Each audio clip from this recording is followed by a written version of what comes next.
Okay, so here's an introduction to polar graphing. Now, rectangular coordinates, you have y equals f of x, you have your y is your dependent, x is your independent, and then we graph using an x-axis and a y-axis to get this coordinate xy. So, polar coordinates is r equals f of theta, where r is dependent and the angle is independent. Now when you're looking at a graph from the origin, or the pole is what it's called with polar graphing, you have the r is your directed distance towards a certain angle, and then obviously angle, just like we've learned with the unit circle or anything else, you have positive angles and negative angles. So as you move out a certain distance, that creates a coordinate r comma theta. Okay.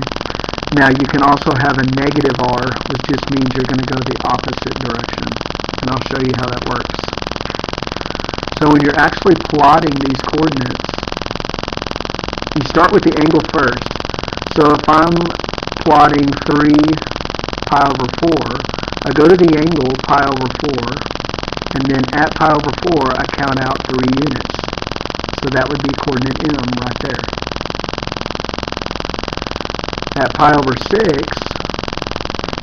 my r is negative 2. So instead of going towards pi over 6 this way, I'm going to come negative 2, which would be the opposite direction. Okay? So that's how you plot these coordinates. Now, let's talk about converting a little bit. When you're going from rectangular to polar, that means you're going from an xy coordinate to an r theta. If you think back to reference triangles like we did early in our trig unit,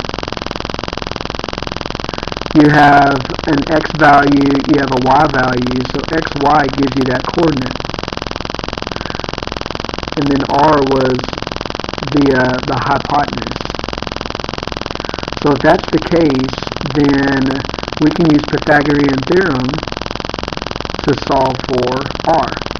So we can take any coordinate, x squared plus y squared equals r squared. So really we're just using Pythagorean theorem to solve for r. So if I know what x and y is, I can easily figure out what r is. And then also tangent is sine over cosine, which is y over x. So the inverse tangent of y over x will give you theta. Okay?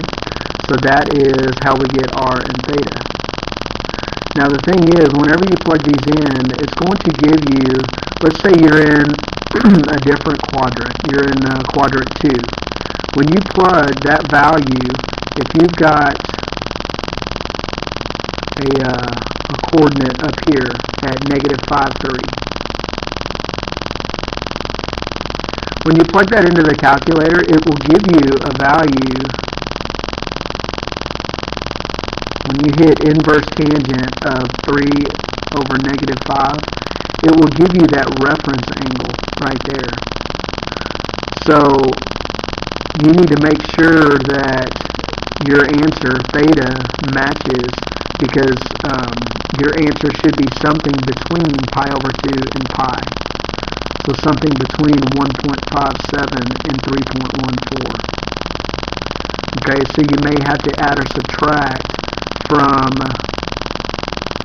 pi, or 3.14, to get the correct answer.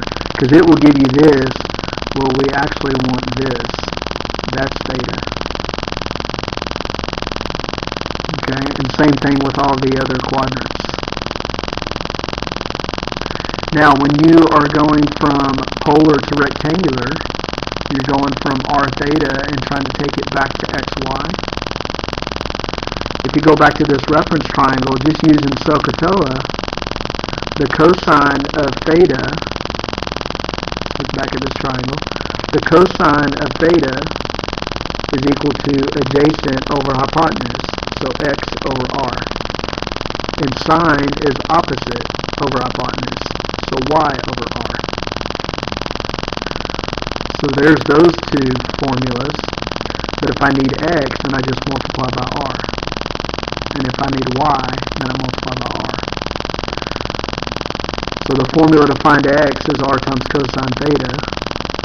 And the formula to find y is r times sine theta. So that will give you the coordinate. So here's some examples.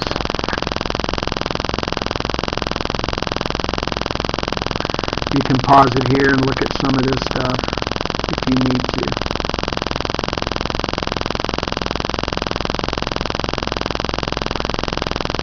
Here we're starting with polar, so we're converting to rectangular.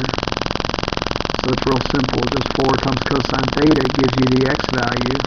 4 times sine pi over 2 gives you the y value. So there's your coordinate, 0, 4.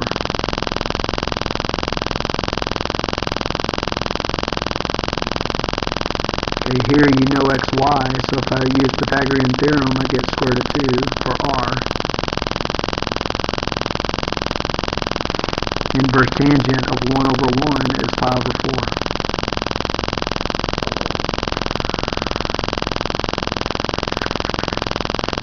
So there's a little introduction to polar graphing.